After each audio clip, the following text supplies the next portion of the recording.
Hello everybody, welcome to the Football Fill-In. On the sofa this week we have got an all-former footballer affair. We've got Alfie Mawson, former Fulham defender, and alongside him we have got big Troy Deeney, you know him, Watford striker. We have got big football opinion this week. We're talking about Marcus Rashford, Erling Haaland and Nicolas Jackson as well. All the FA Cup talking points and the Nottingham Forest social media team. Give your head a wobble. Wow, just wow. It's a Football Fill-In.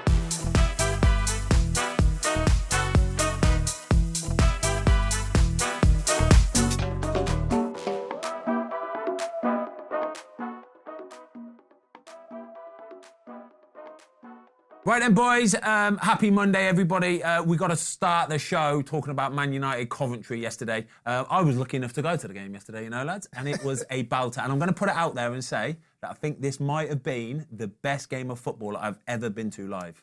Genuinely. It was incredible. Great question. It was incredible. Before the game, I had a little feeling that this was going to be a competitive game. Let's say it like that, a competitive game, yeah?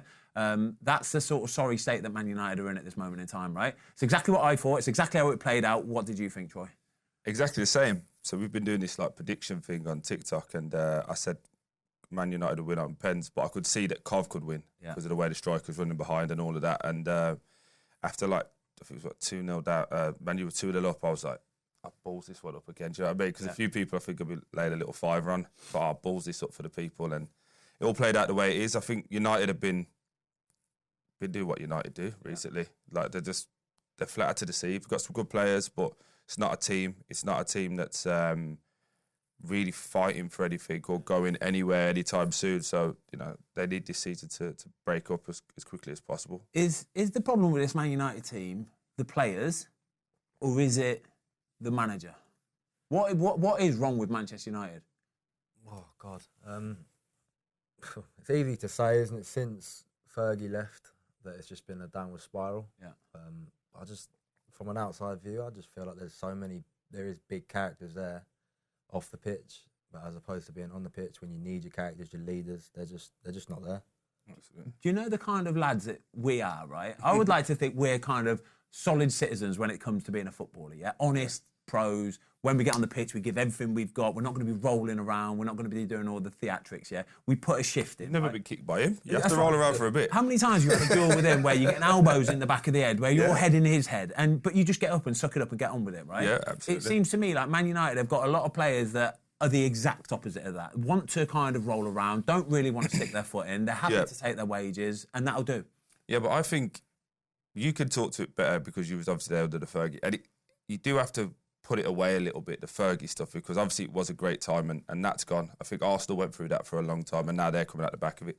But I think there's too many distractions at Man United, from ownership to fan base not being happy to the stadium being old. There's so many reasons as a player, and we know, let's call it right, the players aren't mentally as strong as they used to be. Yeah. They are in many of different facets, but in terms of criticism and taking on instruction and going and delivering it and thinking for themselves, that's not the way the game is anymore.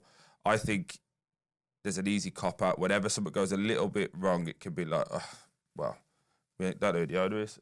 We don't know if the manager's going to be. Don't know if the technical director just blame something else. Of course it is. Me. Yeah, of course it is. Me. And it is getting to that point now where everyone's looking backwards instead of looking forward. And I think with the new ownership, there's like a clear line in the sand. And I said it a few weeks ago on Sky. I don't believe that the manager sees this out.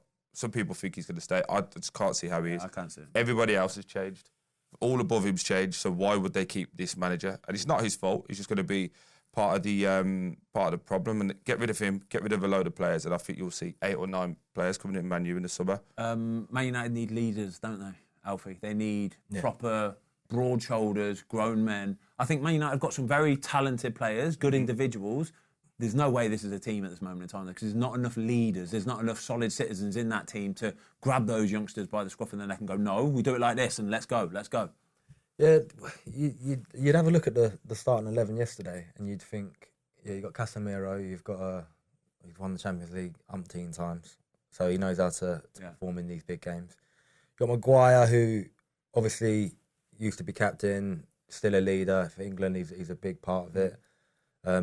And Fernandez, obviously skipper, Ten Hag took that decision to make him captain. You think these players you expect it of them. You expect them to just drive the club forward regardless of however they're playing. They might not be playing well, but they still should be, doing the basics. It's such a simple thing to say, but just talking to the young players around them, looking after them, and then we get to 3-0, and you think, yeah, job's done, and then. If this is, by the way, if this is Man City, this is 7-0. Oh, yeah. Oh, absolutely. If this is 3-0 to Man City, this is 7-0. I was just going to say, I think, because I've been critical of Harry in the past, I think he's took a massive rap for the last 2 years. And I think mentally he's gone, I'll just do my job. Again, I don't know Harry, it's just my eye. I think he's got into that place. He took the captain's armband off him. And he's like, right, I'll just make sure I do all right. I'm not at fault for anything. And I think there's a few of them like that. And that's not a dig, by the way. That's a genuine, he's had so much pelters from press and media and even fan base. He's probably gone, I'll just be 7 out of 10 all the time. Mate, I look at Casemiro and I think, you're not arsed, mate. That's what I look at him. I just think you're not arsed. You're not. Fernandes, when things are going great, he's great. He'll score. His stats are probably better than he plays sometimes. And then I look at Marcus. I've said it. I don't think he's doing enough to go on the plane, personally. Yeah. I think he's going to miss out. And he probably needs a couple of wingers to come in and put that far up his arse again. Because it's not money orientated. We've all got different drivers, haven't we? Some people we know lads only play for some players only play for the money. Which is fine. Of course it is. As long as it's enough of your driver. It's a driver, yeah. Absolutely. Don't think that when a senior pro would ask you or an agent or whatever, or a manager would ask you when you're meeting them, what is your drive? Yeah. It could be play football. It could be to win as many things. It could be money. Whatever it is, as long as it's your drive, as long as you get the best out of it, it doesn't matter what it is. Absolutely. But like you say, it's different for different people. Yeah, but I look at Marcus, and maybe that driver was his at one point. Maybe he wanted to play for England. But he's done it all. Now I think he needs some fresh blood in there that make him go, right, do you really want this? Because he's getting to that. I know he's only young. Well, he's young compared to us. But he's in that space now where if he doesn't kick on, he'll have to move on. He's at a place as well where he's allowed a little bit of credit for the England team, where he can look at his past performances and say, when was the last I think that's just the way it works. I disagree with it completely. I always think that if you've continually shown week in, week out that you're not putting in the performances, I would take you out of the team for one, but you wouldn't be getting called into the national team either. And you get it. Sorry to interrupt. I get it when it's like Harry Maguire, because we're short at the back. It's not an area that we're strong at. But if you don't take Marcus Rashford, you've got Jack Grealish who could play there, you've got Foden who could play there, you've got Ollie Watkins who could play there. There's 3. You could probably put Madders there if you wanted to. You could potentially put Cole Palmer there if you wanted to. So there's more than enough cover. Do you get what I mean? So it should be a conversation around now where it's going, come on, liven up there. I think he's at this point where he is, it's a critical point for him where he could genuinely not get selected to go to the Euros. I went to watch the game yesterday and honestly, the eye test sometimes, sometimes you watch the actual matches on telly or whatever. The best one. And you can get a gauge for it and you can see it and you can listen to the commentary. But when you're actually there in the stadium, you get to really watch every little bit. Exactly that. The body language, the bits where there were so many times where I thought, you are not going to stick your foot in there, or just like shutting down. This last little urgent bit of shutting down, I thought, you don't want to do that. You're not interested in doing that. And when it was time to be brought off, I thought, I think you're quite happy here. I think you're quite happy to be brought off here. So I think he is at that point now where it's like, you're going to have to make a decision here, Gareth. Yeah. A serious decision. Can we just give Cov a little bit of love as well, quickly? Championship team. Apparently, there's a stat going around that Marcus Rashford's weekly wage I heard this morning. 300 grand a week, say, yeah? Coventry's whole squad, weekly wage, 190 grand a week. How much of an impressive performance is that from a championship team, 8th in the championship as well, but watching the game, again, the eye test, the heart and the passion and everything, they were giving everything for it. That's how it should be, shouldn't it? Yeah, with a Robin side, that's what you know you're going to get that. It filters through from him. I played against him a few times and they're just workhorses, and they're a good group, good backing from the fans. It's a club who's had its ups and downs over the last few years, but it looks like now they've got through that. I think last year they could have, obviously they got to the final of the playoffs, but this year could have been could have gone the other way, and it could have been a massive decline, fighting relegation. But again, they've gone against the odds, like you say, with the wage bill. It's nowhere near probably in the top half of the championship, and. Yeah, they're class. I really like them. I just think they just look like a good group of lads. which is a shame for the club as well, because realistically, a few of them can go and get headhunted. Yeah. But that's what happened last year, wasn't it? So they lost the striker, they lost the And now Rockera's, looks like he's gonna go, Hayward's gone as well. Yeah. So those boys left, and it should be kind of a rebuild year. And they've still managed to kick on and find some more gems. Yeah, they brought Sims in. Yeah, they bought a Hadji as He well. was a handful yesterday. Yeah. You know, player, absolute handful he was. So they've rebuilt, and they've still got a chance of making the playoffs again, because they're a game, if I remember correctly, they're a game behind. I think they're 6 points off Norwich. Yeah, So they got a chance. Yeah. that was before the weekend. So they're close to still being in a position to actually, if all goes well, they can still just take that last place and get in there. As well, there's a player that played for Cov yesterday, Ben Sheaf, central midfield. I think he was captain actually yesterday. Lovely player, gliding around. But when it comes to key moments of the game, so we're talking like extra time, and Cov, I felt at times was dominating. They were the ones with the foot on the ball. They were the ones wanting to do it. And in really difficult little situations, like right in the corners, bits where if it gets cut out and nicked out, you're in trouble. They were still brave enough to really just keep doing it and keep playing the style that they were playing. Really, honestly, impressive performance from Cov. Before we move on then, Ten Hag, what we're saying before the end of the season, is it going to be curtains for him, do you reckon? I think so, yeah. I just don't think he can survive all the other changes, personally. 2 minutes, too much going on above it. Yeah, I just feel like there's too much going on. But listen, we don't know what's going on behind the scenes and with the takeover and whatnot. But it just seems like, let's be honest, they get to the final where they're there, and I just don't see him. I don't see him winning at all, if I'm being honest.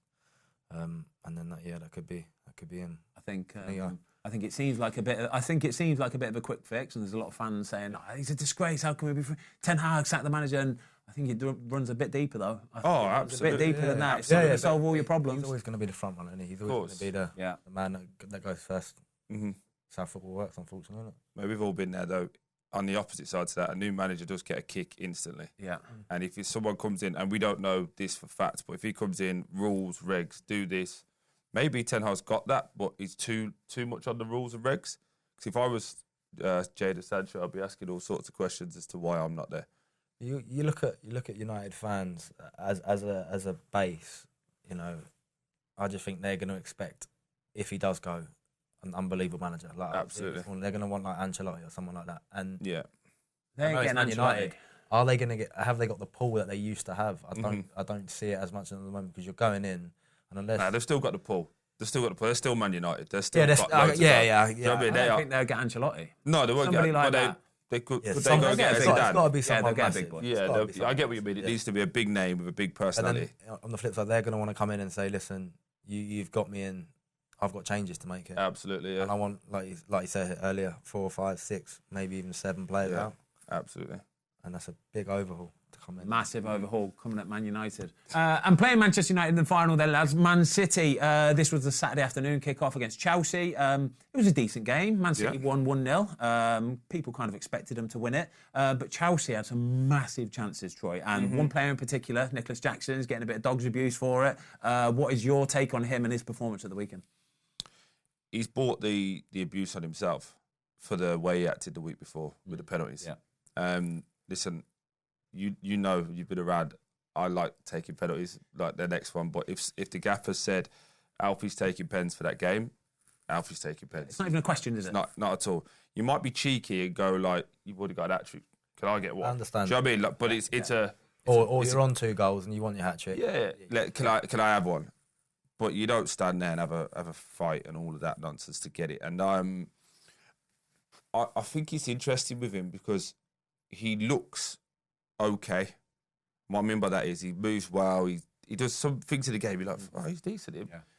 He never looks like he's going to score to me. Never. And I know he's had games where he scored 4 and all of this, but look at him going through. I'm like, follow up. Yeah. Do you know what I mean? Yeah. And we've all played with those players. I think if we're comparing him to Lukaku, for example, I'd have run back all day, every day. Long. So I think they've just got into this place where they're just throwing money at it, trying to find the one and not really looking at what they want or what they need. Yeah.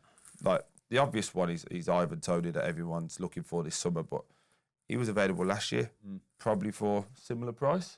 Yeah. Just go and get it. You know what I mean? It just winds me up. Like we can all see it. But I think as a striker, he's okay. I think when you go into Chelsea and you look at Torres struggled, Shevchenko struggled, Higuain struggled. big players have got it. There's a lot of expectation at a massive club to go in and be the number 9 that scores. But also in the way that they play with that system, you've got to be more of a back to goal type player, set it off to Cole Palmer, let him do his thing. Raheem's probably got to run in behind. Madueke on the other side's probably got to run in behind. So you've got to be more of the link. So you're probably not really going to get many chances, and you can't keep missing the amount that he's missing over the course of this season. Before we move on and talk a bit more about Chelsea and Man City, just finishing off with the penalty incident last week, right? If you get a chance to watch it back, everybody, because the moment the penalty gets given, right, he picks up the ball and then Madueke's trying to get it off him. And them two at that moment in time, right, it's like nobody else was there. Yeah, it didn't matter, did it? There wasn't a billion people watching at Sky. There wasn't 70,000 in the stadium. There wasn't another 20 players on the pitch, right?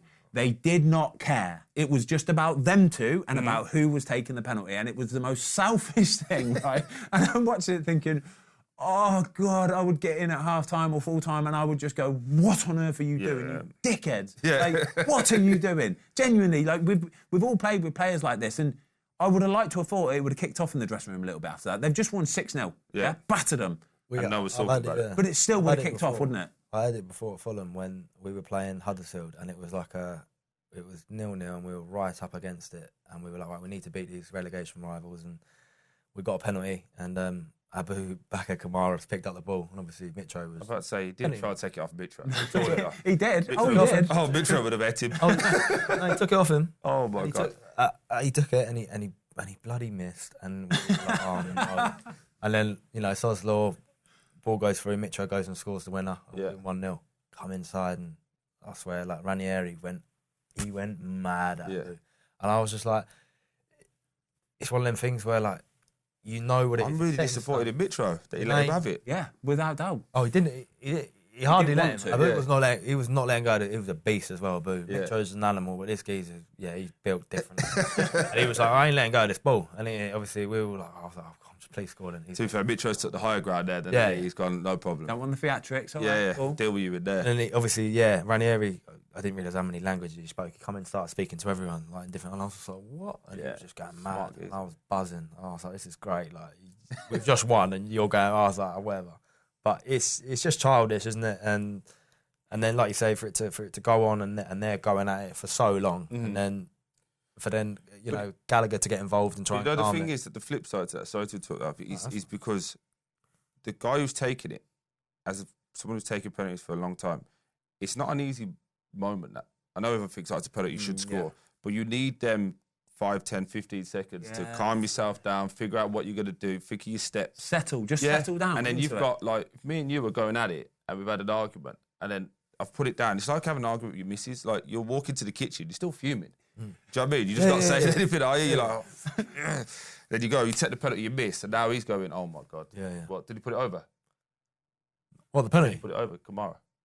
Oh, no, he saved it. He saved it. Oh, he didn't miss it then. Goalie saved I thought it, you all were right? Hey, Alfie. There's a big difference, yeah? But still, like, and then going back to the Chelsea one where it's all, they seem to have sorted it. Gallagher's calmed them down. Silva stepped in at a senior pro, and I'm just thinking, if someone here is double my age, that's a great point. Thiago Silva's on my shoulder, I'm like, right, that's fine. You pipe right down, wouldn't you? But I think that's the thing now anyway. Respect has gone because of the way that these younger players are earning a lot of money and all of that.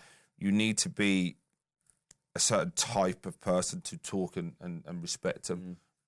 We won't name names, but there's a few times at Watford we had to take it in turns, to like, right, you go speak to him now, because I've spoke to him and he's getting chirpy again. You go speak to him this time. So I did a bad guy, he did a nice guy, and if it didn't work, then between us we'd smash him in a training session and deal with it. But the younger players now, they've got everything they want. It's easier, isn't it? Yeah, they've got the money, they've got the cars, they're playing the first team. They know, and then, by the way, biggest thing, they know they're good. So why do I need to listen to Troy and Alfie or Ben because right, they're lads, on the way out? As lads who have played a lot of football, you've been around it for a long time, right? Yeah. Genuine question, honest, genuine question, right? Boil it down for me. Is giving these young players too much of a long contract, too much money at that age, does it detract from their football? Does it make them lose that hunger? Does it change them in a bad sense? I think it just boils down to the person. it's hard. It's easy to say, yeah, it will change. It will change you in so many ways. I don't think as a person, but it will make life easier. You might then take your foot off the gas, yeah, but in the same token, you might then be like, right, I'm sorted now. I'm just going to go and be the best footballer I can be. But at the end of the day, if someone come up to you and you're 19, 20 and they said to you, yeah, here's a 6-year deal and you're 100 grand, you're going to be like, yeah, sweet. You're going to snap the round off, aren't you? So I feel like as football fans, we look at them and didn't you get that go to Fulham? Yeah, I wish.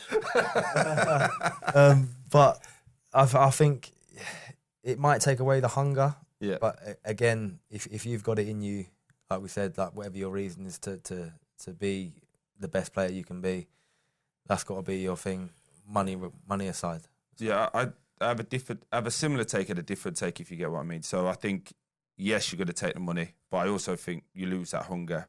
I also think a lot of these lads have come out and said it openly that football isn't their love. They've been in the system so long that they don't love football, they don't watch football. So you do have to be careful of giving out these long contracts, because if that's not your passion, and your passion's fashion, let's say, and you've got all this money now, you know you're secure from a football point of view, your eyes just slightly going to go here, maybe it's 5%. And listen, you're talking to two people that have been doing media while playing. How many times it labelled at you, you're not worried about your football, you're worried about this, and vice versa. It's like, no, it isn't that, because we love football. But if you're not your passion and it is not a real love of yours, and you're one eye over here, you end up like Jesse a little bit. In Jesse's been lambasted as he has not been really cared about football, but we know he does. But now he's out in South Korea. I think if you lose that, I think the word is hunger. I think if you lose that hunger, and I think even if it's 2%, I think the difference between top of your game, where you can do all sorts and you're justifying all them wages, 2% drop is the difference between that and seeing what you see for Chelsea at the minute. You're not talking big 10, 20% drops. You're talking 1% and 2%. And the difference is a Jordan Henderson, James Milner type, that money's never a motive. It's just, I want to be this every single day. I'm going to absolutely beat you. And then, the different lads that you've got at the moment are a little bit more, life's good. How many cars can I buy and all of that? Instagram heroes. You said it. Instagram heroes.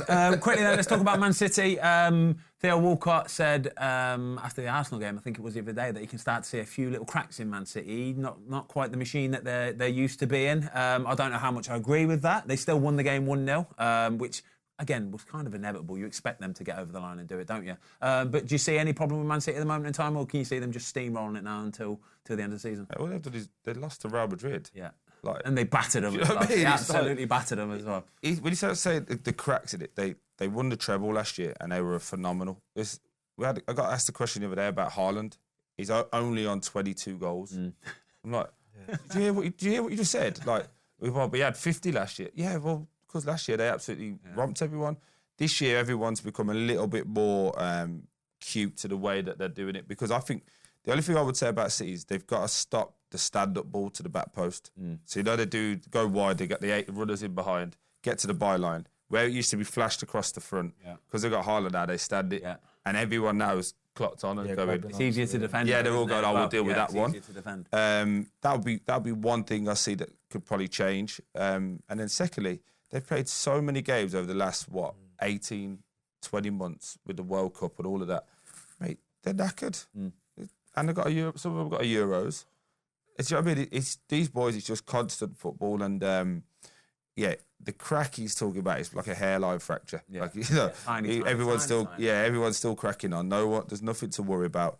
And if they're having a wobble and Arsenal, Liverpool still can't catch them, well, we've got to be screwed next year when they get it all together, don't we? And they've got a bit of rest in their legs. And do you know what I mean? So it's like, I think I like Theo. He's a nice guy. He's doing well, but he's talking a bit of nonsense there. If a wobble's getting beat by Madrid, then we're all done. Yeah, that's fine. Right, lads, we're going to talk about FA Cup replays being scrapped in a minute. Before we do, I saw something on Instagram this morning, right? I was on my way into work. I wasn't driving, so don't worry about it. But there was a former footballer, I can't remember his name. If you guys know, get in the comments down below. But he's talking about Erling Haaland, right? And he's had a few of these little things where he's going on, not a rant, but he's saying footballers back in the day are more gifted than what they are now. Nowadays, football is too mechanical, it's too robotic, you're playing a system, blah, blah, blah. But one I saw this morning was about Erling Haaland, and defenders back in the day, basically, he mentioned about 20 years ago, basically, said that Erling Haaland would not score the goals that he is scoring in today's football back then, because back then, defenders knew how to defend. They were physical, they were big, they were strong. And if you look at some of the defenders that Haaland struggles against, Saliba, your Gabriels, your Virgil van Dijk, and I'll even throw Craig Dawson in there, actually, because I've seen a one-on-one by Craig Dawson on Erling Haaland, and honestly, he had him in his pocket. He was incredible that game. What do you think of that? Striker's point of view, defender's point of view. Whose point of view do you want first? Go for it. Yeah, so I think it's very easy to say 20 years ago. It's very easy to be bitter and look, we had it harder. It's not like this now because the rules have changed.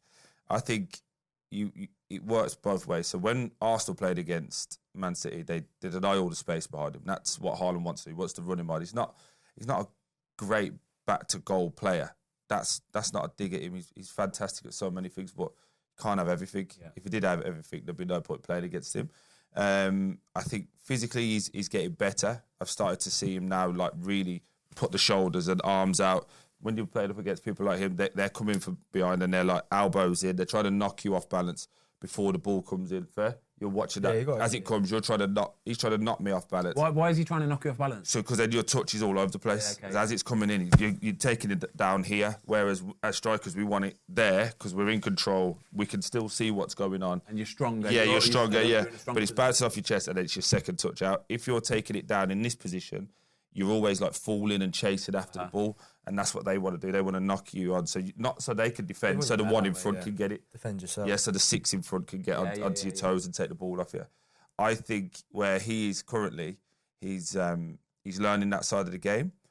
But as we said in the previous part, I think City are now being found out a little bit in that with Haaland, they want to try and kill you that way. Whereas beforehand, with Aguero and people like that, they'd come shorter, link. You go, right, I think we've got a chance here.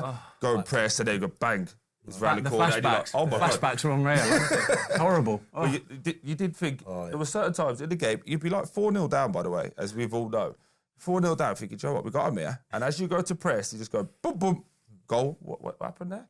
FA Cup final, mate. Remember, we had a good first half. We were 2-0 down. We're like, what happened? Finish at 7. Yeah, what happened? Pop it, and they work you to death, and they pull you out of shape. You're in there like, we've got this, we've got a chance, and they get close to them, and then they put it by. I just don't think, at the minute, it's a transition for them in terms of finding out with Haaland anyway. And I saw a great Thierry Henry clip about him. I think it's with CBS, where he's saying that Wenger told him he has to start learning the players, not the players learning Henry, because Henry knew, I don't know, Pires had the ball, he did this. But if Bergkamp had the ball, he did that. And I think that part's true. He knows when Kevin De Bruyne has got the ball, he can run where he wants because Kevin can do every pass.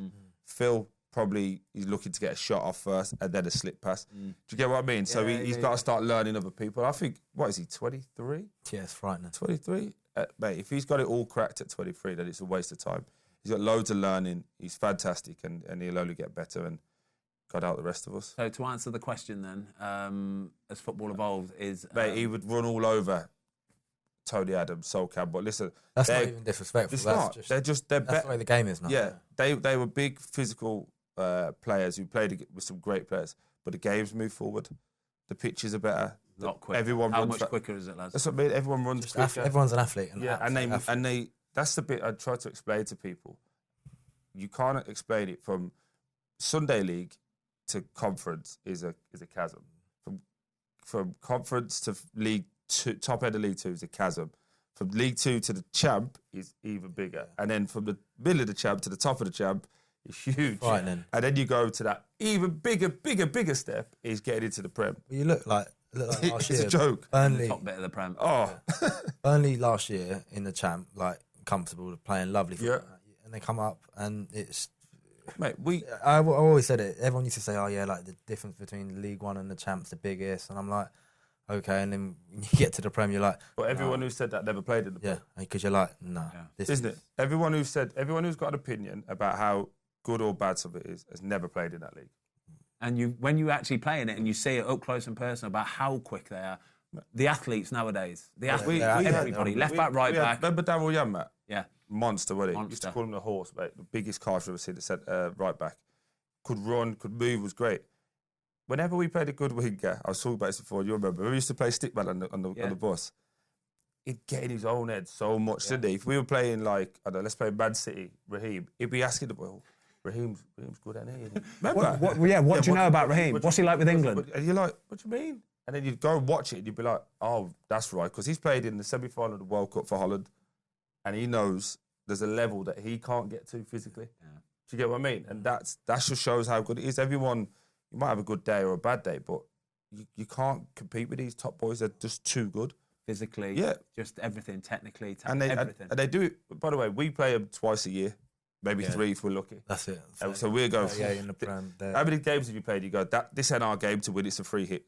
We've got to worry about Palace the week after, or we've got to worry about Fulham the week after. Yeah. This is it's sad. I know you've probably gone into games like it, but we've gone into games where it's like damage limitations. Absolutely. I remember we played City at Swansea under Carlos Carvajal, and we got done. I think it was 6-0 away. They'd won that. We give them a guard of honour.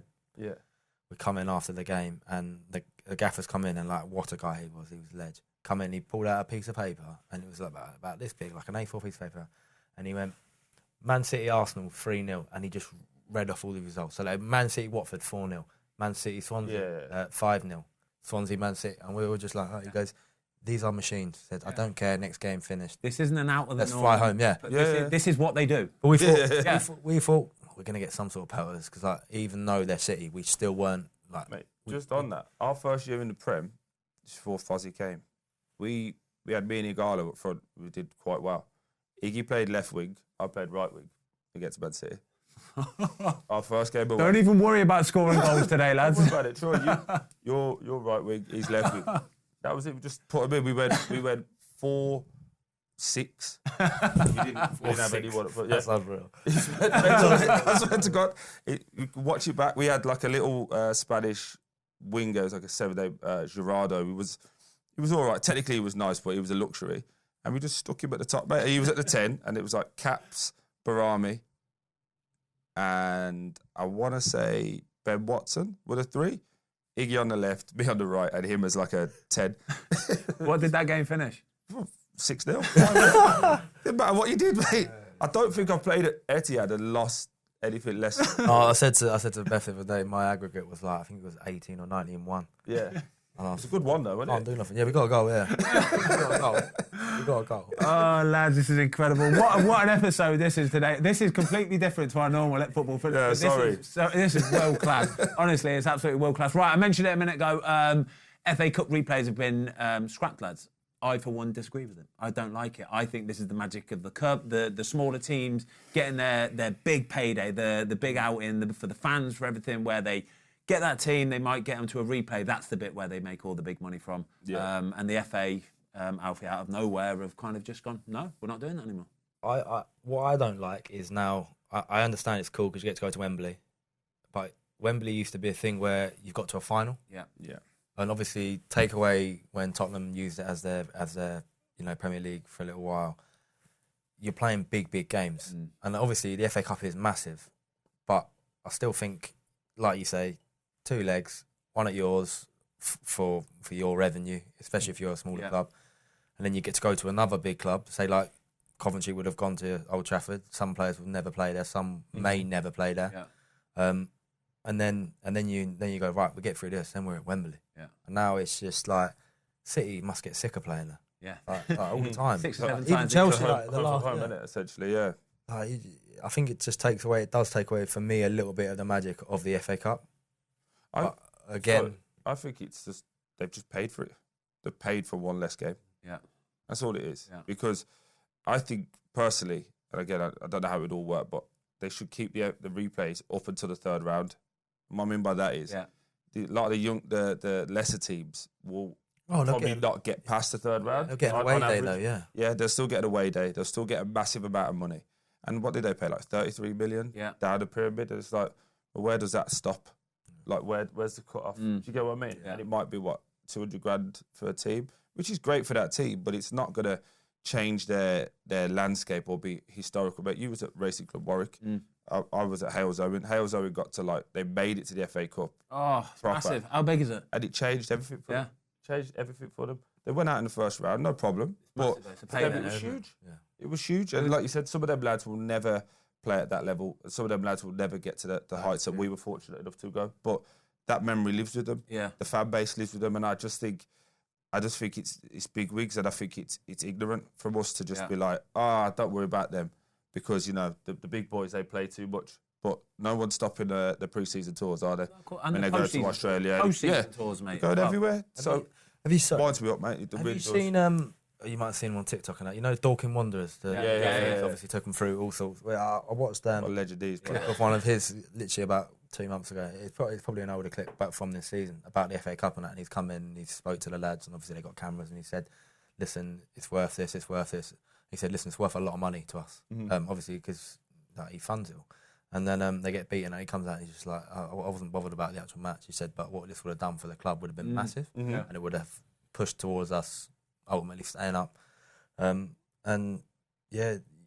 Big clubs and fans of big clubs don't realise the drip down effect it does have, like the money for a non-league side to draw a League Two side even. Yeah. It's one league, but still, I think it was bigger Cambridge a couple of years ago, 2-3 years ago, something had a cup run, got third, fourth round or something like that. Apparently, it made them the money they made from that cup run was equivalent to 2 years' revenue. Absolutely. What they would make just being in their League Two or League One or whatever they was. That's the bit for me that I was saying, this is bang out of order. And going back to something you said a minute ago, actually, I think is what they could have done better is only allow replays if it's against a lower opposition. So if it's a Prem v Prem, scrap the replay. There's no replay possible, right? Yep.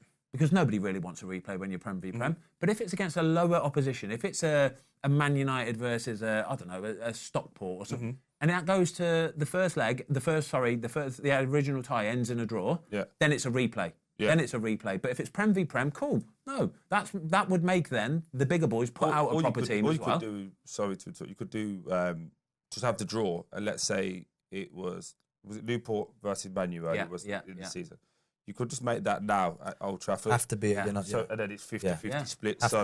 You know what I mean? They still get it's a much bigger gate for them and return. Totally agree. But like Newport selling out thingy, no disrespect, it's not going to touch anywhere near exactly. And I just found, like, for me personally, throughout all my career, my proudest moment was walking out the FA Cup final. Yes, we got dicked and all of that fun stuff, but being able to walk out, that's the stuff you played outside your garages, like FA Cup final and Wembley and all of that Wembley stuff. singles, you know what I mean?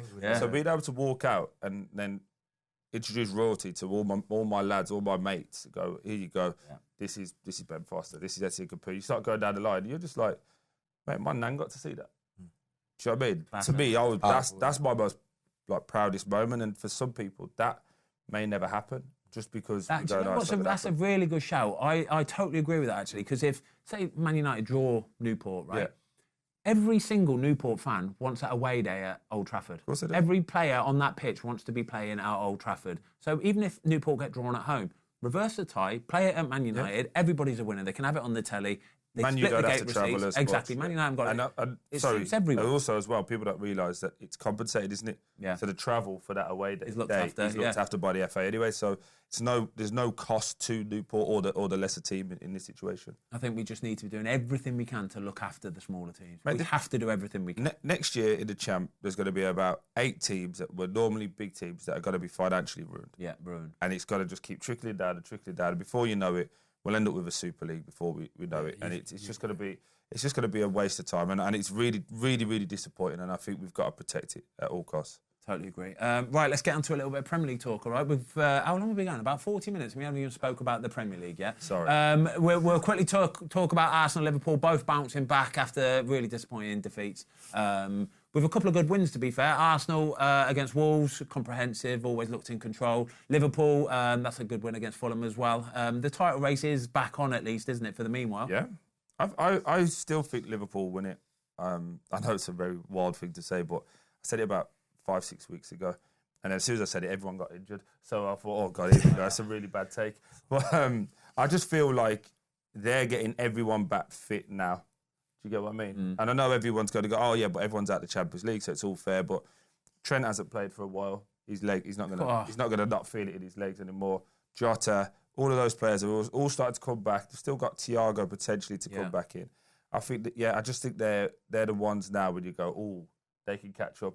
I think the more pressure is on Arsenal and City. Yeah. Personally. Yeah.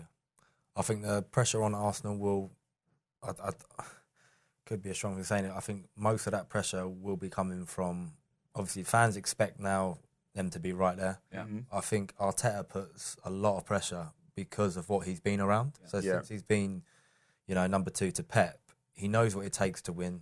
Obviously he knows what it takes off the pitch, on the pitch, all of that.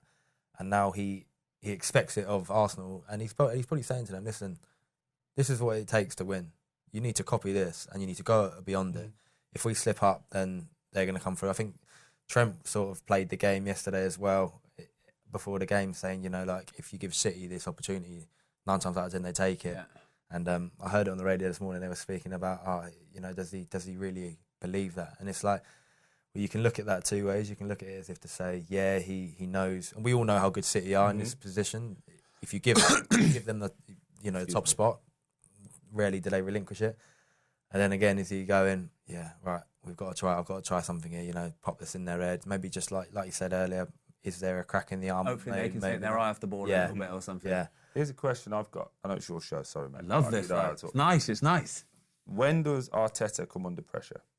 Oh, yeah, this is it's a good question. It's a very good question. Because what I mean by that is, if you finish second again, obviously it's great, but the amount of money spent, and there's no doubt he's moved Arsenal tenfold forward, but at what point does the expectation come, we have to win something? Is it this year? Is it next? Or is it 5 years' time? Or obviously he's won, did he win 2 FA Cups or just one with them? Just one, but it was at the end of the Emre year, wasn't it? So they said it kind of is. Oh yeah, it was COVID. Yeah. It was COVID, wasn't it? Yeah, against Chelsea, wasn't it? Yeah. And then he won the Community Shield last year, but with all due respect, that's just that don't count. That's a win versus. I don't count. Yeah, that's a game we could get rid of. Yeah, if you want to talk about replays, get rid of that one. Yeah. Don't watch it anyway. Nope. And you look at that and you think, play golf. They're not. They haven't got anywhere near. Obviously, they got beat the other night by Bayern. You've still lost. But it's not like a thing. It's just a genuine question. No, it's not. I'm genuinely interested. I like it. I heard you on TalkSport talk about this, which I thought you were world class on, by the way. My God. And I'm with you. I totally agree. But the only thing I would say about it is that you've still got Man City, who are probably still so far ahead of everybody else. I think they are. They're still so far ahead of everybody else. So I think it's so hard to win something nowadays. Yeah. So hard that there's no shame in not winning.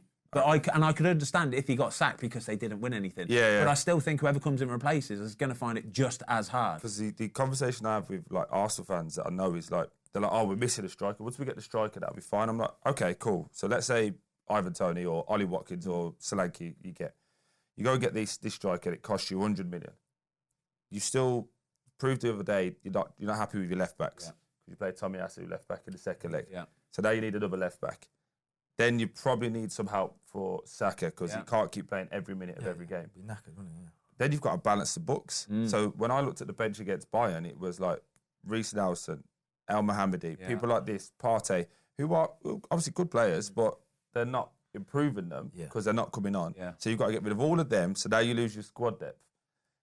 It's very... there's always going to be an excuse as to why they haven't caught up with City. To buy a player to improve a Man City, looking at benches, or Arsenal, you look at 100 mil. on the pitch, on the pitch is 100 mil. Yeah. To improve the bench is still 50 mil. Yeah. Newcastle have just bought that lad from Chelsea for 35 million quid. The left back. He's played what? How many games in his career? But 13 for Newcastle this season. This is the difference. This is how much money is in football nowadays. That they're paying 35 million quid. You could go and get an Ivan Toney for what? 80 mil maybe? Last year, I reckon this year... A bit more, maybe. Cost you, you're looking more towards the 90 to 100, I think. He's got a year left. He's got a year left. But it's a guaranteed. It's a guarantee. Yeah, but I think they know they're going to sell him. So because they know he's going to be sold, Arsenal want him, Chelsea want him, United potentially want him. Do you know what I mean? It just might be a little bit... I just think sometimes, though, when you've got a guarantee player that's going to be there every game, he's going to be fit, and he's going to score you goals, just go and pay the money. But even on that, I think now, because he's got personality... Because he'll say something back. I don't think people want him. I think when I look at Arsenal, and again, it's not really an Arsenal segment, but when I look at Arsenal, I think Arteta wants a certain type of player. Yeah, okay. He wants someone that falls into line, runs hard, does all of this. Yeah. And I'm thinking, does he have to bend a little bit and hope that he's got enough good bodies around that you can put an Ivan Toney in it and you lot will manage it, you lot will police it? Do you get what I mean? And I think that's the crossroads where Arsenal are at now.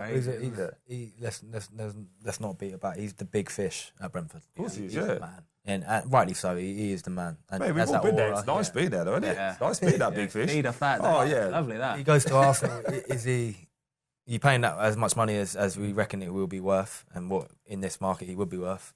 Does he then go in as the man? He warrants knowing it. Ivan the way I do. Warrants Ivan walks in big shoulders out and goes, let's have it. Same way he does when he's at England. Yeah, I think the way he conducts himself at England is a bit for me. I think, well, you're obviously cut out for it then. You're cut out for this. And he's not, Ivan's really confident, probably borderline arrogant, but he's not a dickhead. Yeah. He's not an arsehole. You look at top pros that are like that. Yeah. Like the players who have got there. Very, very thin line. They know they're the bollocks. And then they're not like, like you look at Messi, there's no way that man doesn't know he's the best player to like ever kick a football. He just keeps it under control and doesn't really let it out, doesn't he? Yeah. No, with it. Right, a little bit more Premier League talk. First, we've got to talk about what's going on in Notts Forest, lads. Did you see this? What on earth is going on? Is this the most emotional chairman response to a defeat you've ever seen in your life, by the way? The chairman of Nottingham Forest, obviously. Is it still up? They're very disappointed. There were 3 penalty shouts, which I've looked at, and they are kind of 50-50 shouts, maybe even a bit more. Nah, they're not. They're a bit more. I think one, but... This is spoken like true defenders. You would feel very disappointed if you didn't get one of these 3. Mate, we've all been in relegation scraps, right? Yeah. If they were going against you're fuming. You're absolutely fuming. So anyway, let me read the Nottingham Forest tweet.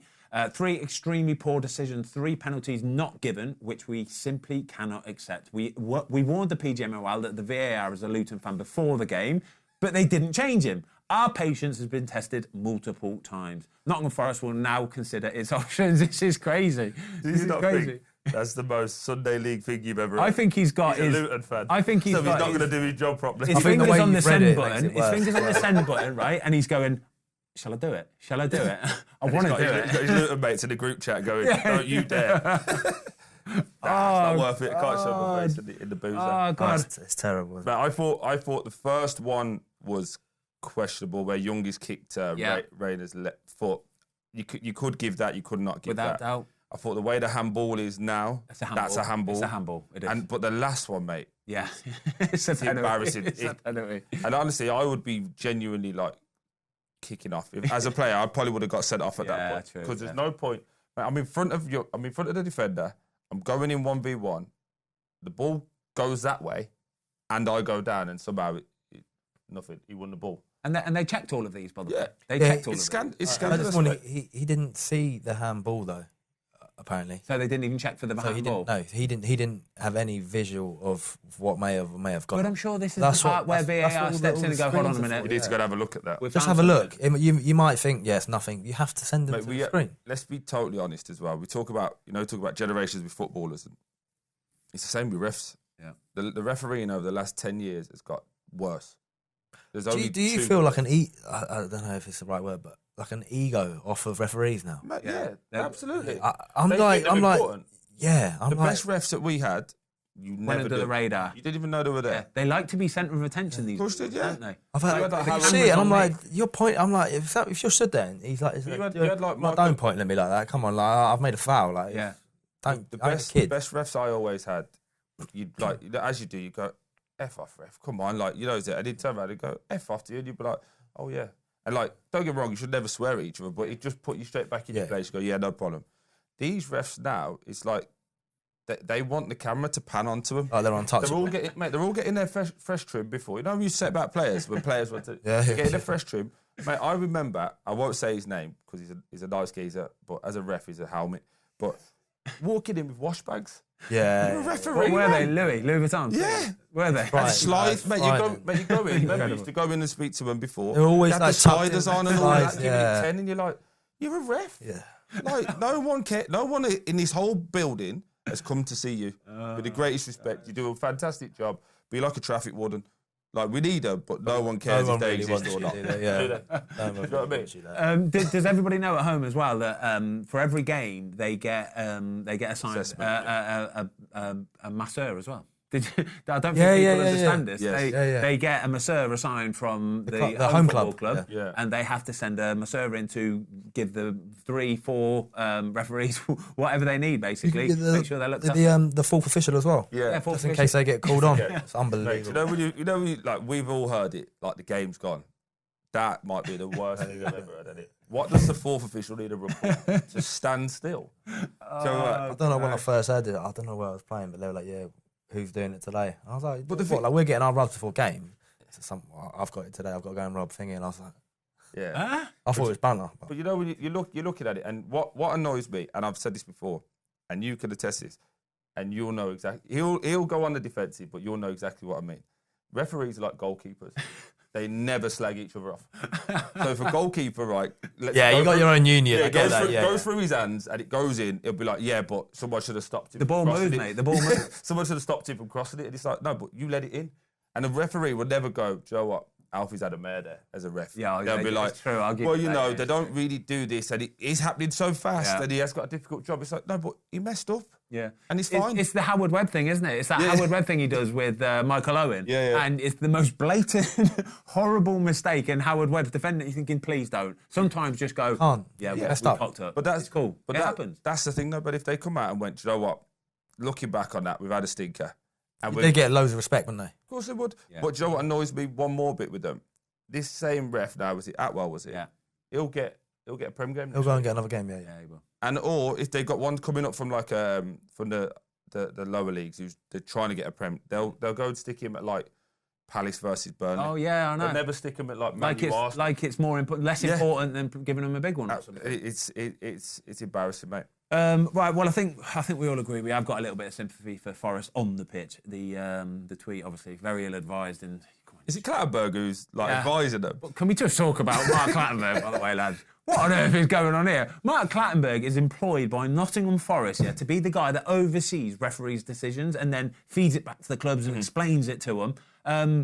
And he's got to be party to this message. He has to, and I think he's even come out today as well and just said it's a disgrace. It's an absolute shambles, really. Gary Neville was so outspoken. I don't know if you he's got to stand. Basically said, Mark, you need to step down. You cannot be associated with this kind of message saying that referees are kind of like cheating, basically. You can't be associated with that. You need to step down right now, which is wow. Did you ever think there'd be a day where a proven referee now employed by a Premier League club? He was the best in the world at one point. Exactly, yeah. Got Champions League tattoo on his calf here, lads. Did you ever think that would happen? Incredible. Right, before we get to the quiz, lads, which is coming up imminently. It's imminent. This is a fantastic episode today, by the way. We just got to talk about Burnley. Fantastic win at the weekend. Absolutely battered Sheffield United. The week before, rewind, if they would have held on for the last few minutes, got a win as well, they would have been right within touching distance of it. As it stands, 3 points behind Nottingham Forest. They have got a better goal difference, though. Can Burnley do it? Do you know what? I want them to do it, because I really like what Vinny's done, where he's stuck with his principles. Don't get me wrong, at times, I've questioned it and been like, come on, like, go a bit more, go a bit longer, do this, do that. But he stuck to his principles and he's coming out the other way and it's starting to work. I think it'd be great for the Premier League if they stayed up. Do you get what I mean? If all three teams come up and then all three teams go down, it's a bit like, what's the point? Adds more credence to that Super League type stuff. But they've probably been the more entertaining of all of the teams. I know Luton fans will go, but we give you good games. Yeah.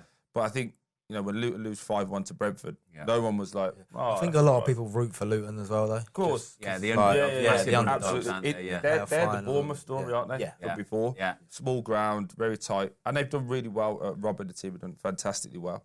Even as a Watford man, I could give them credit. Yeah, true that. But I think they're just going to fall short in terms of the quality. Yeah. I think Burnley have got a little bit of a chance, and Forest now, they're not getting a decision now. Yeah. You can't do stuff like that and go, why are we getting penalties? Well, because you've just called us all, you know what? So, do you know what I mean? So they're going to be done. I think Forest are going to have to win their games now. We'll look at the remaining fixtures as well. Man United away, Newcastle at home, Spurs away, and then Forest on the last day of the season for Burnley. Could be done before then, though, couldn't it? You reckon? It could be. It depends what Forest do. Well, United away, if there's a time to play them, it would be now. True that. Newcastle's a tough place to go. Spurs, well, it's at home, isn't it? But weirdly, the only two you'd expect them to get some results from would be if you had to pick now, you'd go United and Forest. Yeah, you would. Exactly. Spurs will give you a chance because of that high line. Yeah. Spurs have got they're 6 points off Villa, don't they? Yeah, they've got. But they're 2. going for it. Yeah. So they need Newcastle are that. getting everybody fit, and I feel like Eddie has to have a good end to the season if he wants to still be there next year. Not that he's done anything wrong, just excuse me. I think that their financial money and expectation is going to all change now. All right, then quick bottom 3 before we move on to the quiz. Sheffield United, we're agreed, are probably already done. Yeah, they're Rome, yeah. And then the remaining 2 are going to be. I actually don't see it. It might flitter, but I do think the 3 now are going to be the 3. Which would be Burnley and Luton. Yeah, I don't know how it might be Burnley. Yeah, team. yeah. But I just feel like the gap's there. But we'll see. I agree with you, like 90%, but there's a bit of me that just says all this at Forest isn't good. So they've obviously had the points deduction. They've got the noise now with the refs, rightly so as well. But that's too much of a distraction. I think they're just going to slip in. So who do you reckon's going to come? So up? I think It's a toss-up. Yeah, he's a toss-up between Luton. I think Luton got Wolves the weekend. They could go and get a result there. I'm going to go Burnley, just stay up. But if I had to go mortgage and that on the line, I'm going their bottom 3 still. Well, look, you ain't got any of them. What's he talking about? You just heard that song. You don't even know what that is. He's not bothered about saying it. Oh, gosh. That's world class. Absolutely world class. Quiz time.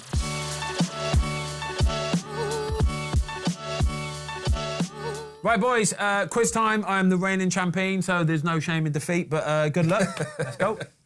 Okay, question 1. Who was the last Premier League player to reach the milestone of 150 Premier League goals? Oh, wow. Aguero. No. Defoe. No. Damn. It's closer than that. It's newer than that. Won't be Kane, would it? No, it's not Kane. Yeah. It's Son. Son. 150 Yeah. Prem goals. 150 Yeah. goals, yeah. I knew it was closer than that. Oh. Right, yeah. It's okay. Yeah. Mate, my knowledge here is going to be awful, by the way. Yeah, by the way, I Guess- didn't know what we were guess doing. stay there, yeah. Ozzy, I thought it was like a question each. look at Ozzy I can just see went, him, yeah, mate. yeah, yeah. I'm thinking on Do edge. you want to explain the rules? Yeah. No, it's fine. It's fine. We're in now. They obviously don't watch a lot of the football. It's fastest finger first, boys. But if you get the answer wrong, then you're out the question, okay? Ah, okay. Oh, so you can keep going? No, you can't You keep can't going. keep going. Yeah. Yeah, you just said that, didn't you? That's why he was a centre half. I was like, Edit kick it. Edit. Don't think too much. Question 2. Who is currently the only Italian manager in the Premier League? Who is currently the only Italian manager in the Premier League? Oh, lads. It's a great question. I'm trying to go through. I want to say... Bournemouth manager, Yeah. Aroni. No. No, it's Spanish. No. Is he? Yeah, he's Yeah. Spanish, yep. I think it's a trick question. I really do. I want to go very rogue here, but it's not Deserve, is it? It's deserving. Yes. Deserving.